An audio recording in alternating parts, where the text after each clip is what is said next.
Saya panggil Amoy, jadi saya harus menjawab Amoy, haya, owe orang haya, owe orang Bengkulu.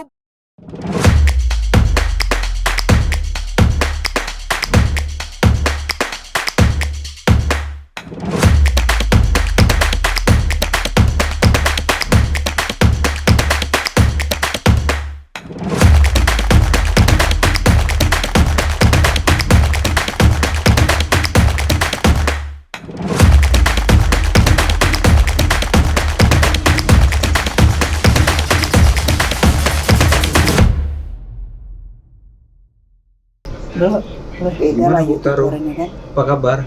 Alhamdulillah sehat bang. Akhir tahun nggak banyak kegiatan Alhamdulillah sudah agak menurun lah ya. Sebenarnya banyak. terrealisasi? Bang. Ini udah yang ke-73 kali Oh, gitu. ngundangnya. Akhirnya Akhirnya. Sekalian 117 aja bang. Ya kan Ben? Berapa kali kita undang Ben? 73 atau 74? Akhirnya datang Ini juga. udah 171 aja sekalian. Kalau Pak Waka itu 123, Iya. abang 171. Oh, jangan Berarti- lebih kita nanti nggak banyak salah. woy. Suatu anugerah Iya. kita ini kedatangan Iya. Bu Karo sini ya. Selamat datang Bu Karo. Ya, terima Apa kasih Bang kabar? Deddy. Sehat. Senang ketemu Bang Deddy. Ini Iya. kita kalau ketemu Bang Deddy ini senang. Banyak ketawa dia. Iya, kalau banyak ketemu ketawa. dia. Akhir kan? tahun nggak ada ini Bu Karo. Kegiatan Udah bersama selesai, keluarga. Bang. Udah apa selesai. nih? Oh kalau keluarga kemarin udah jalan-jalan Sabtu Minggu lah ya. Oh, Karena belum ngambil cuti. Tapi boleh cuti ya? Boleh Boleh aja kan, dong, itu kan cuti hak cuti itu pegawai ya? boleh aja. Tapi kalau kerjaannya belum selesai kan tentu belum Iya. bisa cuti ya. Kalau kita kerjaan selesai semua di sini. Jadi Bu Karo ini Bang Son tipikal memang benar-benar perempuan tangguh Yes. yang mengedepankan tugas dan keluarga gitu. Jadi sejalan ya Bu Karo Seimbang ya, dong. seimbang ya. Gimana membagi waktunya Bu Karo? Jadi kan begini sebenarnya kalau apa ya? Kalau sudah tertakdir kita itu menjadi apa namanya pegawai negeri sipil, tentu ASN. menurut saya tuh harus apa ya? Harus bisa membagi waktu. Karena perempuan ini kan dua perannya. Iya. Di rumah dia jadi ibu rumah tangga. Kalau di luar dia boleh jadi apa saja, misalnya mau jadi pimpinan apa, mau jadi apa silakan aja. Tapi kalau sudah di rumah kembalilah apanya ya? Kodratnya. Kodratnya itu sebagai ibu rumah tangga kan. Tapi Bu Karo bisa memisahkan antara Alhamdulillah bisa. eh, Ya. Triknya gimana tuh? Ya tentu begini, ada trik-trik khusus ya. Kalau saya tentu saya tidak pernah merasakan bangun itu di atas jam 4. Oh, jadi Jam 4 berbiasa. subuh ya. Artinya jam 3 pagi. Ben ini bangun jam berapa? Bukan susah bangun dia nih. Jam 3 pagi saya udah bangun Luar biasa. gitu ya. Jam 3 pagi udah bangun. Itu Kemudian siang-siang nggak ngantuk atau? alhamdulillah karena udah terbiasa Biasa. ya, sudah hampir Iya, iya. udah hampir 25 tahun Oh. dilakoni begitu kan. Jadi sudah nggak kaget lagi gitu ya. jam 3 bangun terus Ya, kegiatannya kita apa sholat tahajud, kita kan mau sampai selesai subuh. Hmm. Setelah selesai subuh baru kita nyiapkan Berangkat. makan sarapan Oh, untuk masih Bu Karo suami, yang untuk nyiapkan? anak-anak. Iya dong. nggak ada yang bantu. Bekal anak-anak, Oh. yang bantu pun ada. Tapi kalau saya membantu itu tidak untuk makan ya. Oke. Kalau saya makan tetap saya sendiri yang ngurusin gitu. Tapi sampai saat ini dari suami atau anak nggak ada komplain. Alhamdulillah nggak ada Terkait komplain. waktu misalnya kan, karena Alhamdulillah kerjaan. nggak sih. Cuma kadang-kadang kalau sudah keterlaluan, anak saya yang kecil kan anak saya 2 orang. Yang pertama umur 18 tahun, yang kedua itu masih umur 8 tahun ya. Nah ini yang masih kecil ini aja dia kadang-kadang kalau kita sudah terlalu sibuk kan, sok sibuk banget. Nah, biasalah anak-anak zaman sekarang kan tentu agak beda. Sampai Gaya bilang dia. sama ayahnya, kok ibu itu lebih sibuk dari ayah ya? Kerjaannya apa sih? Nah, makanya kadang-kala saya ingin melihatkan aktivitas kantor saya itu dengan anak-anak. Kalau Supaya dia tahu. libur, anak-anak itu saya suka ajak kalau tuh volume pekerjaan seperti akhir tahun ini ya, saya Iya. beberapa kali ngajak anak saya biar dia lihat, oh ini loh kantor ibumu, oh ini loh Oh. kesibukan ibumu, supaya terekam aja di memorinya bahwa benar ibu itu sibuk. Nyaman nggak dia selama di sini ibunya kerja? Ya kalau saya perhatikan nyaman-nyaman aja sepanjang tersedia YouTube. Internet. Wifi-nya kenceng. Wifi-nya kencang. internet dan makanan. Ada makanan Iya, dan bisa jajan dia kan kalau di sini kan. Nah, gitu. Ini kan memang kaitannya di Hari Ibu juga nih, Bang. Iya. 20 Desember kemarin. Artinya memang idealnya sih menurut Bu Karo tuh perempuan yang ideal walaupun dia berkarir, terus dia bisa mengatur rumah tangganya dengan baik. Itu kira-kira menurut persepsi Bu Karo tuh seperti apa sih perempuan ideal tangguh, perempuan milenial yang diharapkan di era zaman sekarang ini? Kalau saya mungkin agak konservatif ya dalam hal ini, karena saya ingat betul yang diajarkan oleh ibu saya itu hadis Nabi sebenarnya ya, hadis Nabi Muhammad itu bahwa ibu itu adalah madrasah pertama bagi anak. Jadi anak itu jangan dapat ilmu pertama itu dari orang lain gitu ya. Harus dari ibu ya. Harus dari ibu. Jadi bagaimana ibu itu bisa menjadi madrasah bagi anaknya, tentu seorang ibu harus rajin belajar ya. Saya pikir harus memilih pengetahuan yang up to date. Hari ini kan membesarkan anak zaman dahulu dengan zaman sekarang, saya pikir sesuatu hal yang berbeda. Tantangan ibu-ibu kita dulu dengan sekarang tentu berbeda gitu ya. Saya kaget tiba-tiba anak saya barusan nanya, "Bu, PKI itu apa?" Di jalan saya kesini tadi, sebab PKI itu Partai Komunis Indonesia. Lo kamu tahu dari mana? Oh itu PKI itu kejam ya, kata. Oh iya nak, itu partai gitu ya. Nah, tapi kan ini nggak selesai nih. Kalau kapan dia hanya lagi tentu ada lanjutannya gitu ya. Seperti itu. Jadi kalau tadi ditanya ulang Dedi, bagaimana sih ibu ideal? Menurut saya ya kembali kepada kodrat agama yang kita anut masing-masing aja. Bahwa ibu itu kalau agama Islam jadi madrasah pertama. Saya pikir sama juga dengan agama-agama yang lainnya, bagaimana menyeimbangkan domestik dan bagaimana dia di luar gitu ya. Kalau di luar ya misalnya dia mau bekerja mau setinggi apapun, tetap pulangnya dia ibu rumah tangga. Jadi ibu ya. Enggak, karena kan memang jabatan. usia anak sampai umur 16 itu masa-masa emasnya, harus dibimbing orang tua. Kita bimbing. Bu Karo bisa cerita sedikit nggak masa kecilnya dulu dibesarkan ibu? Kalau saya punya ibu yang alhamdulillah ya, kalau saya mengatakan ibu dan ayah saya itu sangat disiplin ya. Kalau saya katakan dulu kalau makanya ditaruh di biro kan mau mendisiplinkan pegawai di DPD. Saya dulu beranggapan ini orang kok kejam amat gitu ya. Baik ayah saya, baik papa saya maupun umak saya panggil umak ya. Merasa juga gitu. Sebenarnya orang kok kejam amat. Jadi kalau saya berbuat kesalahan tuh kita berlindung di balik umak nggak bisa. Di balik papa juga nggak bisa karena mereka sepakat tuh satu kata. Satu suara. Jadi kalau kata orang, oh jangan tuh anak nggak mendapat perlindungan, sama sekali nggak dapat perlindungan kalau itu melakukan kesalahan. Tetapi kalau apresiasi ibu saya kalau kami berprestasi itu selalu ya, walaupun ada perayaan-perayaan sederhana tuh pasti dia dirayakan. Apakah hanya ranking 2, ranking 1, nilai rapot aja ada apresiasi, artinya diakui. Oh ini misalnya kita ngaji misalnya dalam sebulan harus khatam misalnya kan, kita khatam selalu ada nasi kuning di rumah kami. Itu bentuk apresiasi. Udah ada reward and punishment-nya di rumah berarti. Jelas ya. Sekali lagi makanya cocok di karo kakak. Kalau ibu saya, Bang Dedi, ibu saya itu ya didikan sekolah agama. Didikan sekolah agama, di sekolah di madrasah. Jadi selalu mendisiplinkan orang itu menurut saya waktu sholat ya, sholat. Dan sholat itu pokoknya kamu harus sholat ya, apapun alasannya harus sholat. Situlah awal mengajarkan disiplin itu sebenarnya. Mengajarkan disiplin. Dan ada satu lagi yang saya menjadi teringat terus bagi saya gitu. Kata ibu saya, kita ini nggak ada apa-apanya. Yang membuat kita itu ada, yang membuat kita bisa itu hanya Tuhan. Kapan komunikasimu dengan Tuhan? Hanya sholat aja. Nah, sampai diistilahkan oleh ibu saya dulu, ada nomor telepon Tuhan tuh nak. Dijumlahkan rakaat itu kan, 2, 4, 3, 4. Nah, itu kata ibu saya dulu ya. Yang menarik nih Bang Dad, begini. Saya lihat ya, kebanyakan kita kan untuk sholat itu ya, memang kan seharusnya di awal waktu, tapi kan karena kita beranggapan space-nya masih ada waktu, ya antar, akhirnya menjadi kebiasaan kita menunda. Nah, ini luar biasa nih ajarannya. Zuhur asar, atau sarip, asar maghrib. Tapi alhamdulillah Bang Son, didikan orang tuanya Bu Karo ini menjadikan Bu Karo akhirnya mendapat prestasi tertinggi di PDN Astabrata itu. Saya lihat ada patung yang di gerbang itu kok mirip-mirip. Apa benar itu Bu Karo itu? Mungkin lah. Ini dia. Ini kita lihat. Oh bukan ini. Ini kita taruh di sini. Kebetulan aja dia cewek mirip kan. Enggak, Purna Praja Wanita itu kan hampir sama-sama. Besar betisnya gitu kan. Tapi emang benar itu miniaturnya Bu Karo itu. Iya, konon katanya iya sih, konon katanya. Karena penghargaan. Penghargaan. Cerita dong Bu Karo Astabrata gimana? Saya begini ya soal Astabrata. Dulu saya lulus STPDN itu tahun 1997. Iya. Saya pun begini, saya juga tidak menyangka artinya memperoleh penghargaan tertinggi gitu ya dari Jarlatsu ya, artinya pengajaran pelatihan pengasuhan. Karena begitu saya masuk STPDN itu begini, saya orang yang paling senang menurut saya sekolah di STPDN. Ketika teman-teman itu bersungut-sungut, saya nggak pernah bersungut-sungut. Karena begini, saya itu keinginannya begitu selepas SMA, saya ingin sekolah di luar Bengkulu. Yang penting di luar Bengkulu. Di luar Bengkulu. Kalau Pak Dedi tahu Bengkulu ya, Iya. Bengkulu hari ini tuh juga masih masuk provinsi yang Kesekian. terkebelakang lah ya. Iya, Karena iya. mengapa?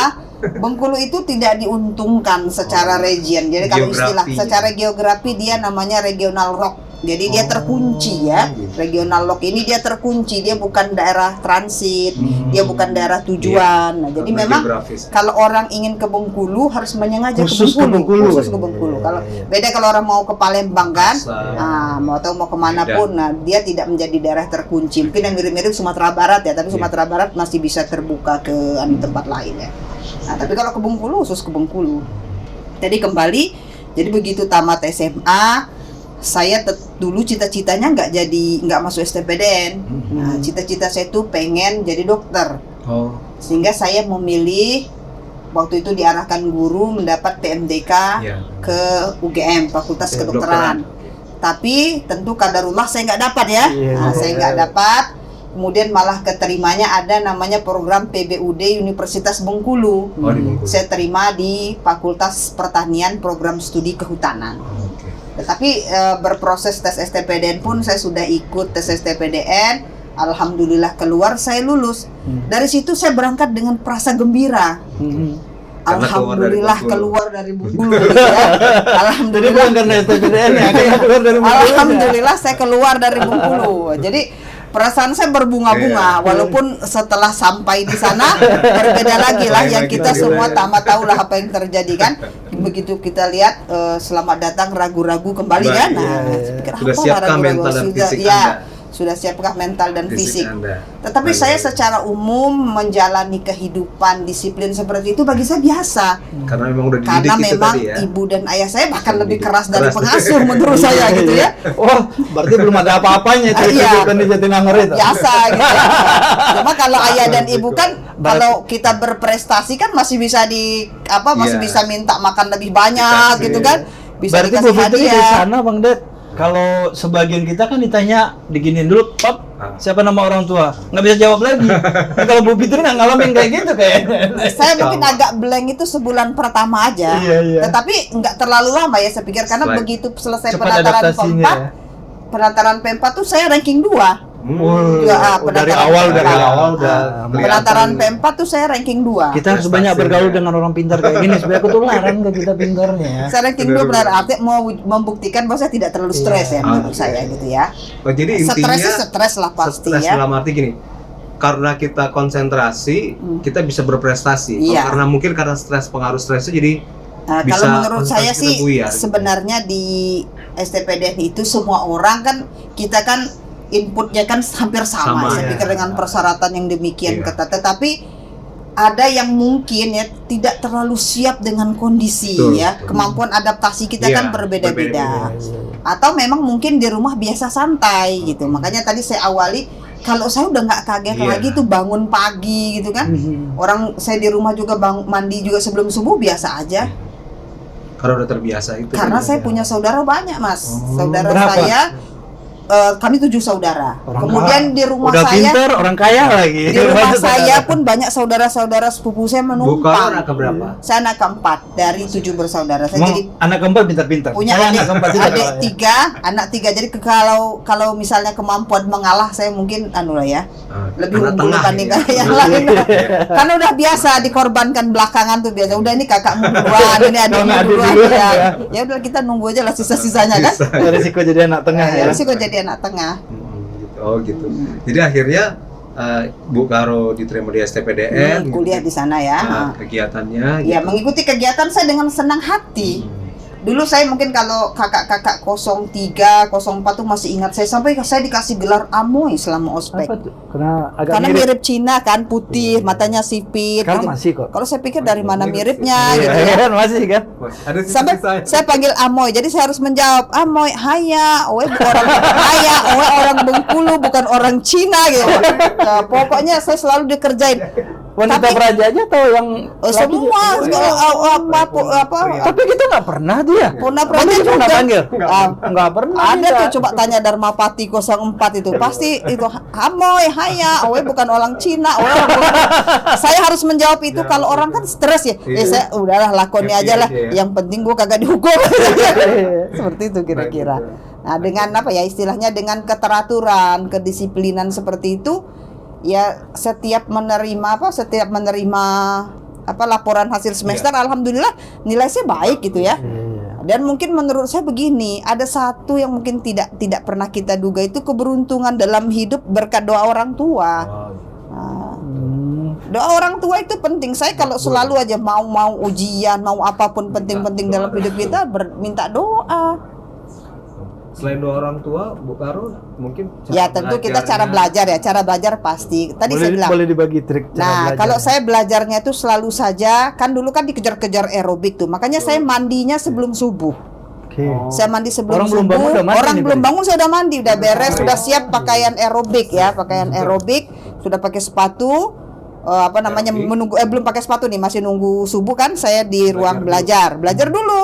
Saya udah baca mau pelajaran kemarin atau pelajaran hari ini, sempatlah walaupun hanya 10 menit, kan banyak ngantuknya ya kita di sana. Tapi kalau subuh begitu saya nggak pernah ngantuk.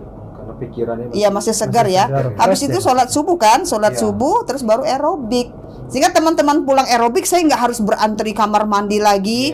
Ya mandilah di selasar aja gitu kan. Jadi nggak mandi lagi ya. Mandi tapi siap aja. ketahuan ya. Luar biasa 2 kali mandi berarti. Iya, ya mandi 2 kali ya, ditambah Cuman yang keduanya ala dibanding kadarnya. bedak Herosin lah kan. Paling banyak eros. Iya. Iya. Belum ada parfumnya waktu itu, Pak. Iya, kan Boleh, parfumnya kan cuma parfum Putri itu yang dari Citra itu kan. Oh, ada juga Ada. ya. Oh, Kalau Putri boleh dulu. boleh. Iya, ya? boleh. Kalau itu udah tingkat 2 boleh pakai parfum. Ya, beda sekali kehidupannya dengan sekarang Iya. ya. Kalau udah sekarang semuanya boleh lah ada. pakai Kemarin parfum saya malah mahal boleh. 2-3 hari yang lalu saya mampir di kampus itu, Muda Praja jalan seorang diri ketemu dengan sekelompok wasana, slow aja dia jalan, nggak ada beban apa-apa. Artinya memang kehidupan Berbeda senioritas ya. itu sudah bergeser jauh dengan Berbeda. kehidupan sekarang. Katanya jangan pernah membandingkan. Iya. Ojo dibanding-bandingkan. Jadi Bu Karo itu loh mungkin ya, dari karena memang udah terbiasa disiplin didikan orang tua, akhirnya itu yang membawa Bu Karo akhirnya berprestasi mendapatkan Alhamdulillah, Asta ya. Brata. Saya juga kaget pada saat diumumkan terakhir kan, dipanggil tuh oleh Bu Mana Manik, saya ingat betul ke pengasuhan. Ya Fitri, selamat ya, kamu itu memperoleh Asta Brata. Hah? Ya, saya tuh rasa-rasa nggak percaya juga, walaupun belum pernah kepikiran sebelumnya. dan saya nggak pernah kepikiran gitu loh. Yang penting saya Nggak pernah target sama sekali. nggak pernah saya target sama sekali. Karena dalam hidup saya juga nggak pernah target sesuatu gitu ya. Karena ada konsep hidup dari papa saya itu menurut saya gini, upayakan yang terbaik. Iya. Tetap sih berbuat yang terbaik, tapi jangan pernah target mau jadi nomor 1, nomor berapapun. Tapi banyak orang kebalikan, target duluan baru usaha. Nah, itu kalau orang tua saya mengajarkan usaha dulu, usaha yang maksimal, bonusnya itu peringkat. Jadi apapun hasilnya kita akan Kita sudah gitu. Kita udah tahu kalau kita maksimal, tentu hasilnya juga insya Allah maksimal gitu ya. Nggak pernah mengalami rasa kecewa berarti Bu Fitri. Ada beberapa ya dalam hidup saya, walaupun mungkin orang mengatakan kamu sih termasuk beruntung, karirnya cepat gitu. Karena saya pikir enggak juga lah ya, artinya karir kan juga penuh perjuangan, bukan hanya dengan modal keberuntungan, ada proses juga. Tetapi yang penting menurut saya dimanapun ditempatkan itu jangan pilih-pilih pekerjaan gitu ya. Jangan minta pindah lagi. Ya terus yang kedua, berusaha berbuat yang terbaik. Kalau sekarang istilahnya ada inovasi menurut saya udah dari dulu kita kerjakan gitu ya. Kita tentu masih ingat dulu dihadapkan. Dulu saya disuruh buat pidato misalnya kan. Dulu kan susah kan, nggak ada Google. Kita kan harus baca buku. Gimana membaca buku dengan cepat. Nah, kemudian saya diajarin teman saya, oh kalau mau scanning buku dengan cepat tuh gini caranya scanning, membaca cepat lah istilahnya sebenarnya kan. Udahlah baca aja dari awalnya, tengahnya, akhirnya gitu, kira-kira seperti itu ya. Tapi sebenarnya itu teknik membaca yang diajarkan gitu ya. Tapi kalau dia Bu Karo dari prestasi Bu Karo di Astabrata itu bisa ada nggak misalnya jadi di pengaruh di lapangan? Iya, di lapangan, di tugas itu jadi membantu Bu Karo akhirnya bisa berkarir sampai Saya saat ini. mungkin ada teman-teman yang menerima Astabrata yang lain juga ya, ini yang senasib mungkin yang nonton tayangan ini ya. Nah, ya. Menurut saya di awal Seberuntung. menurut saya di awal dia ada pengaruhnya di awal, tapi setelahnya tidak lagi. Nah, di awalnya mungkin nanti ketika mau penempatan, kebetulan mungkin saya juga cewek, ya udah yang terbaik jangan dibuang ke jauh-jauh di kota. Makanya saya penempatan itu adalah di ibu kota provinsi ya, di kota Bengkulu. Nah, saya tentu memanfaatkan betul ya momen ini. Saya bilang, oh saya kalau bekerja di sini kan minimal saya sudah rumah orang tua saya di kota itu, saya tidak harus ngontrak rumah gitu kan. Dan saya sudah berniat, oh saya nggak boleh terlalu lama, saya harus sekolah gitu. Makanya saya tahun 1999 akhir udah sekolah S2. 99. Berarti berapa lama itu? Saya ke MAP UGM. Berapa lama dari tamat? Dari tamat 2 tahun. 2 tahun. Luar biasa ya. 2 tahun dari tamat sekolah itu kan penuh perjuangan karena kami 05 itu kan D4 pertama kali. Iya. Sulit ya untuk tes S2 langsung pada saat itu belum semua program studi itu menerima D4. Iya. Tapi itulah menurut saya hikmahnya keberanian mencoba ya. Waktu itu MPS UI menerima, MAP UGM itu belum menerima. Oh, saya dengan inisiatif sendiri bersama teman-teman beberapa, ada teman saya mungkin Bambang Arwanto di Kalimantan Timur sekarang, kemudian Dewi Nila Krisma di Jambi, dia pindah ke Bandung ya sekarang. Kami bertiga tuh nulis surat yang sama, kita teleponan kepada ketua pengelola. Ya, berkirim surat masing-masing. Saya alumni STPDN angkatan 5 D4. Apakah kami bisa ikut seleksi program S2? Dan saya udah lupa juga nulis surat itu, sebenarnya tidak berharap segera dibalas. Tahu nggak Pak Dedi sama Bang Holison? Seminggu kemudian kami udah menerima surat itu balasannya. Bunyinya diterima, silakan untuk mengikuti seleksi. Mungkin ini kali ya, kan satu dari Jakarta, dari Bengkulu, satu dari Kalimantan, yang satu lagi dari Jawa. Ini dari Jambi. Kayaknya dari seluruh Indonesia, ya, dari aspirasi daerah iya. gitu loh. Ya mungkin waktu itu mereka mungkin sudah mikir juga, oh bakal diikuti oleh yang lain gitu ya. Kami angkatan pertama 05 itu yang tes MAP, jadi Dewi itu yang pertama, kemudian diikuti Bambang, kemudian saya. Setelah itu kan kita kan dengan cepat kan ilmu getok tularnya, udah tes aja, tes gitu kan. Akhirnya banyak yang ikut MAP UGM itu. Luar biasa. Jadi teman-teman Bu Karo yang seangkatan MAP itu sekarang karirnya alhamdulillah bagus karirnya. Si Bambang kepala dinas pelayanan terpadu ya di Kutai Kertanegara, Dewi di Bawaslu Jawa Barat, Bandung Barat. Bu Karo kan berarti karena prestasi tadi udah melanglang buana lah istilahnya di Bengkulu. Itu ceritanya pindah ke Jakarta tuh gimana Bu Karo?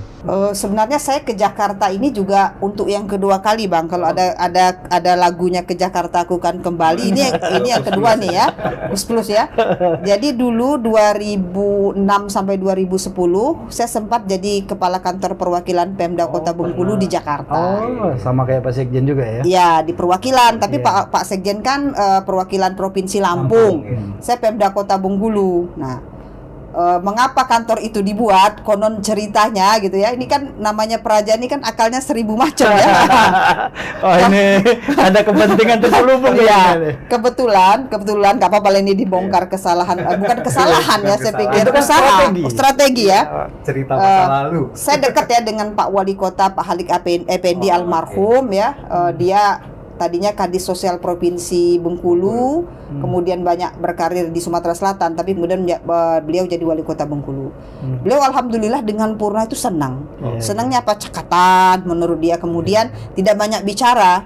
Sampai dia menyimpulkan Praja itu dalam 2 ya. Dipanggil tidak banyak bicara, cakap dalam bekerja. Dia menyimpulkan purna itu seperti itu. Tapi menurut saya betul gitu ya. Tidak banyak bicara, cakap dalam bekerja. Untuk apa banyak bicara yang nggak jelas gitu? Yang penting cakap dalam bekerja gitu. Kemudian dia bilang, kau apa rencanamu? Saya bilang, saya ini sebenarnya mau sekolah S3 Pak. Kalau sekolah S3, saya udah S2 tuh ya. Kemudian saya selesai S2, saya jadi camat. Kemudian saya juga sempat camat juga? Sempat camat, saya tamat setahun. Kemudian saya menikah. Karena syarat jadi camat harus nikah dulu kan? Sudah. Bukannya laki-laki aja ya? Iya. Yang perempuan juga? Saya menikah. Saya menikah dengan laki-laki pilihan saya yang dipilihkan ibu saya gitu ya. Penurut. Saya menurut ya. Saya sampai urusan jodoh pun diurusin orang tua saya. Dan saya nggak malu mengakui itu dalam berbagai kesempatan. Karena bagi saya konsep jodoh dalam Islam itu betul gitu ya.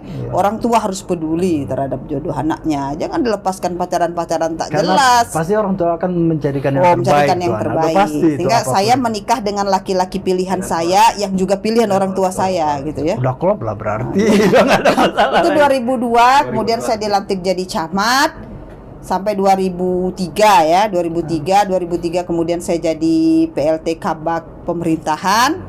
Kemudian ada keinginan Pak Wali itu membuat kantor di Jakarta karena beliau sangat banyak kegiatannya di Jakarta. Udah Pak, dibuat aja kantor perwakilan. Gitu. Di sana. Dan saya belum tahu apakah saya yang akan ditunjuk gitu kan. Tapi dia bilang, udah kamu di situ aja nanti. Tapi saya bilang saya mau sekolah Pak S3. Izin belajar aja. Ya udah, saya dengan semangat menyelesaikan perda pembentukan ada motivasi struktur organisasi kantor daerah itu. Karena suami saya di Jakarta dulu di Bea Cukai Jakarta, suami saya. Kemudian 2005 perdanya sudah disahkan. Nah, kemudian 2004 saya dilantik alhamdulillah menjadi kepala kantor perwakilan itu Bengkulu di Jakarta. Pindah ke Jakarta. Itu buktinya usaha itu tidak pernah membohongi hasil. Iya, 2004 sampai 2009 saya sambil bersekolah S3, ngambil S3 di Unpad. Selesai sekolah saya, alhamdulillah promosi jadi akhir 2009 itu saya promosi jadi kepala dinas keuangan kembali ke Bengkulu. Kalau dulu langsung ya nggak ada lelang jabatan. Sekarang kan dulu kan nggak ada lelang di Kota Bengkulu. Kepala dinas keuangan, dulu wali kotanya sekarang anggota Pak Ahmad Kennedy. Iya. 2 tahun saya jadi kepala, 1 tahun jadi kepala dinas keuangan, kemudian mutasi menjadi kepala Bapeda sampai dengan 2016. Dipercaya untuk hal-hal yang berbau keuangan itu kan bukan hal yang mudah kan ya? Ada kejujuran dari dirinya. Harus dong, integritas itu terjaga baik, harus dong. Terus bisa sampai ke DPR gimana? Nah, kemudian 2016 sebenarnya sudah mau pindah itu dari 2015 ya. Mengapa saya pindah? Ini panjang ceritanya ya. Kalau di daerah jangan ini panjang-panjang pun pusing jadinya nanti. Kalau cerita singkatnya ini aja, saya ingin tantangan yang baru sebenarnya. Gitu. Kan bosan juga di daerah paling top lah perasaan saya jadi kepala Bapeda gitu kira-kira di daerah. Menurut saya, tapi menurut orang lain belum tentu kan banyak OPD lain yang saingannya kan cuma satu sekda doang kan kalau udah kepala Bapeda lebih baik gitu ya. Nah, kemudian saya mulai mengajukan pindah tuh 2015 tapi belum pernah diizinkan sama wali kota. Wali kota. Karena dianggap yang terbaik. Kemenko Maritim tahun 2015 terbentuk Juli saya ingat itu ya. Dan suami saya memutuskan hijrah dari Bea Cukai ke Kemenko Maritim. Motivasinya apa itu? Bukannya orang pada lari ke Bea Cukai semua. Motivasinya adalah untuk lebih banyak waktu untuk keluarga. Nah, karena selama ini kan duit kalau banyak, Bea Cukai pindah-pindah, kalau uang itu kan relatif lah cukup atau tidak cukup ya. Ini kan soal kenyamanan juga, Bos. Iya. Kerja kalau nggak nyaman tuh apa ya? Banyak duit pun kalau nggak nyaman tuh apa? Iya. Akhirnya suami saya pindah ke Menko Maritim Juli, dilantik menjadi asisten deputi jasa maritim. Dari situ saya menghadap Pak Wali Kota, suami saya sudah stay di Jakarta. Nggak pindah-pindah lagi. Jadi nggak ada lagi alasan saya bilang untuk jauh dari suami saya. Kalau dulu kan alasannya Bapak nggak ngasih izin, kan suami ibu belum tentu di Jakarta terus. Oke, sekarang udah di Jakarta Pak. Jadi saya sekali lagi mohon direstui supaya saya bisa pindah. Tapi kan Bu Karo biasanya istri ikut suami. Ini ya, itu juga alasan yang saya pakai akhirnya untuk supaya ikut suami karena suami saya di Jakarta.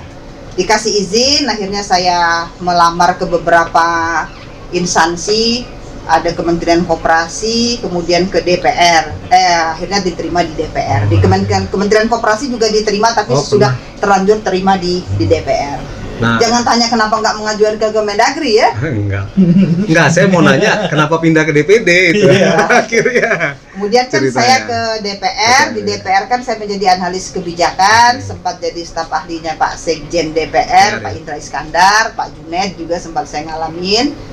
Kemudian ada bidding di DPD, ada pengumuman bidding di DPD, kebetulan Pusat Kajian Daerah dan Anggaran. Nah, menurut saya memiliki basic ilmu itu gitu ya, karena saya lihat pekerjaannya hampir mirip dengan pekerjaan Bapeda, mirip dengan keuangan gitu ya. Kemudian pekerjaan di DPR juga saya analis kebijakan, ada beberapa yang serumpun, saya pikir mudah-mudahan kalau dapat kan cukup membantu saya menjalani pekerjaan itu. Jadi Bang Deddy, dari tes itu isunya ya, dari semua yang tes, tidak hanya di puskadanya itu, dari seluruh peserta itu nilai Bu Fitri ini paling tinggi. Luar biasa. Saya malah nggak tahu isunya dari Pak Polisi. Saya dengar isunya seperti itu. Ya udah pasti kan, makanya akhirnya keterima di DPD. Alhamdulillah. Akhirnya takdir mempertemukan saya dengan Pak Polisi di DPD. Sejauh ini apalagi kira-kira yang belum, sesuatu yang diinginkan itu yang belum tercapai? Kalau saya sekarang Pak, hanya keinginan saya itu mengantarkan anak-anak saya tumbuh dewasa berkembang jauh lebih baik daripada saya dalam segala hal. Itu aja. Naluri keibuannya muncul. Iya, kalau saya itu Bang, jadi saya ingin mengantarkan anak saya jauh lebih baik daripada saya dalam segala hal. Apa yang tidak baik di diri saya itu sudah saya list, sudah saya kasih tahu yang nggak baik dari ibumu ini. Artinya capaian keinginan baik itu di karir maupun di hal-hal lain mungkin udah tercapai menurut Bu Karo. Ya, kalau saya begini mengalir Bang Deddy, saya suka nggak ada menargetkan ya. Kalau misalnya ketika kemudian ada kesempatan, mengapa tidak dicoba, ikut aja gitu. Tetap sih bahwa kita bekerja dimanapun, insya Allah kita mengupayakan yang terbaik gitu ya. Kita menjadi solusi, bukan menjadi biang kerok permasalahan gitu kan. Jadi saya lihat dari awal saya simak dari story suksesnya Bu Fitri, Bu Karo, Bu siapa ya? Amoy. Bu Amoy ini udah mulai dari rumah. Mulai dari sholat itu udah terlihat bagaimana membangun disiplin. Awal sholat tadi dikatakan itu kan ada waktu sholat tuh. Iya, kan harus itu. Jadi melaksanakan di awal, tidak menunda-nunda, akhirnya mengerjakan, punya prinsip, dan makanya sampai pada tahap yang luar biasa sampai. Oh, ada satu lagi mungkin satu lagi mungkin itu biasakan berbagi. Jadi jangan dengan apapun nggak pelit, dengan ilmu nggak pelit. Minta duit nggak pernah dikasih. Dengan uang juga kalau ada kita kasih aja. Banyakan gitu. Bangson duit. Iya. Berarti kalau kita lagi nggak duit kita kesana. Boleh, nggak apa-apa. Kalau saya lagi ada duit saya kasih, kalau nggak gantian minta. Artinya Bu Karo ke depannya pasti ada dong ambisi ke depannya apa kira-kira? Saya kalau dibilang berambisi nggak juga Bang, saya selalu ini aja ya, saya mengalir aja. Kalau ada kesempatan saya memanfaatkan kesempatan itu. Tapi kalau nggak pula saya harus mencari-cari, nggak. Saya biasa aja, ngalir aja. Makanya kita nggak pernah ikut bidding di luar kan gitu. Karena kita ngalir di sini aja. Ya tapi salah juga. Bukan, karena udah ketutup ini ya. Salah juga kalau nggak pernah nyoba bidding di luar itu salah juga menurut saya. Harus ada pengalamannya. Saya bidding di DPD itu adalah bidding saya yang ke-6. Oh gitu. Jadi kalau bilang, oh ini kok apa sih tujuannya, katanya ngalir. Ya saya mengalir memanfaatkan kesempatan. Ketika informasinya tiba ke saya pengen nyoba ya nyoba. Nggak ada target saya, targetnya kan cuma 3 besar. Iya.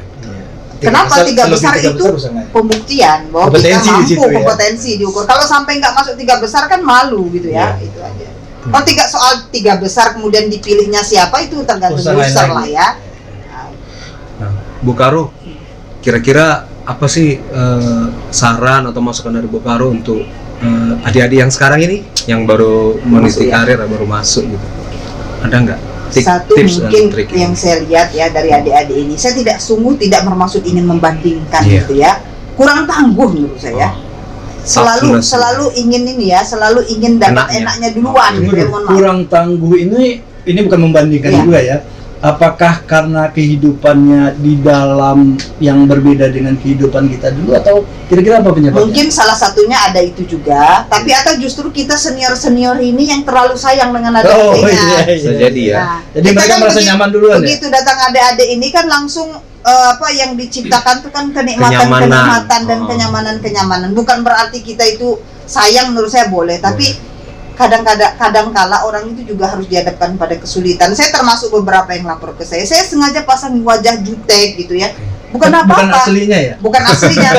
saya cuma pengen menguji supaya dia lebih mentalnya tahu apa ini lapangan, bos. Ini bukan lagi lembaga pendidikan gitu. Anda harus bergaul dengan siapa saja, jangan berlindung di bawah ketiak seniormu gitu ya. Sehingga kemarin saya sempat baca IG-nya Helmi Yahya. Jadi Helmi Yahya itu lagi makan di depan stand gitu. Kemudian dia bilang, alumni stand yang mau apa, mari dong ke sini ya, itu ajakan gitu ya. Tetapi tiba-tiba ada komentar yang membandingkan alumni stand dengan kita. Oh gitu. Jadi disebutnya satu-satunya lembaga kedinasan yang berdasarkan merit system itu hanya stand. Berbeda dengan alumni Jatinangor tuh, dia bilang ya, alumni Jatinangor yang bermodalkan kedekatan dan patron klien gitu kan. Saya awalnya agak emosi mau saya jawab IG itu ya. Tapi saya pikir betul, kadang-kadang kita pelaku di situ gitu. Ini dia mau artinya bukan kita ingin apa ya, ingin adik-adik itu sengsara sama seperti kita sengsara dulu, tidak ya, tetapi tolong juga mereka ini dididik dulu saja, tidak boleh juga kita manjain gitu loh. Harus mereka misalnya kalau dia harus berurusan dengan sesuatu, urus deh sesuai jalurnya gitu ya. Kemudian dia harus apa lagi, misalnya dia harus menyelesaikan dokumen, kita boleh bantu akses data, tetapi yang menyelesaikan tetap harus dia gitu. Kadang-kadang kan Bu Karo tanpa kita sadari gitu ya, perilaku kita itu melindungi mereka gitu, sehingga mereka ngerasa nyaman berlindung di balik senior. Iya itu tadi Bang, itu yang dinamakan patron katanya, itu yang komen di IG-nya Pak Helmi Yahya itu gitu. Luar biasa ya, 30 menit nggak terasa sama Bu Fitri. Mungkin 40 menit ya Bang Ben. Kira-kira nasihat akhir untuk adik-adik semua apa? Nasihat ya, saya sebenarnya jarang bernasehat Bang. Karena saya minta dinasihati. Makanya saya minta sekarang, karena jarang itu orang nasihat sebagai senior. Oh gitulah ya, sebagai senior saya ingin satu, tentu adik-adik itu bekerja tidak biasa-biasa saja. Karena bagi kita kalau bekerja biasa saja ukurannya standar, tetapi harus bekerja luar biasa. Harus ada inovasi. Kedua, jangan membuat kesalahan seujung rambut pun sampai akhir karir, sampai pensiun kalau bisa. Kemudian selalu saja membina jaringan dengan siapapun, tidak membedakan pergaulan, apakah itu alumni atau non alumni, semuanya ketika sudah berkecimpung di satu unit, pahami unit itu dengan betul gitu ya, bergaullah ke seluruh kalangan pemilik organisasi itu. Oke, terima kasih. Agar bisa diterima ya seluruhnya gitu, bukan hanya diterima di kelompok kecil, jadi diterima di kelompok besar. Terima kasih Ibu Amoy ya, Panglima menyediakan waktunya yang luar biasa di tengah kesibukannya, yang jadwal sampai April sudah full, bisa diganggu, udah full. Katanya sampai Maret pun sekarang ditambahin April. Nah itu tuh bukti kata-kata itu ya. April itu ada pemilu. Katanya Bang Deddy tadi sampai Maret. Infonya Maret, mau saya April. Kurang kata-kata tambah-tambah kan. Iya. Kalau dikata kalimat itu harus ditambah. Kalau nggak seru dia jadi. Dibumbu-bumbuin. Oke, sahabat sekalian, inilah diskusi kita dengan Prai Astabrata yang patungnya terpampang di gerbang Jatinangor, Ibu Fitri yang sekarang menjabat salah satu jabatan pertama di DPD RI. Salam sukses sahabat semua, sampai ketemu lagi pada episode berikutnya. Assalamualaikum warahmatullahi wabarakatuh. Terima kasih Bu. Terima kasih.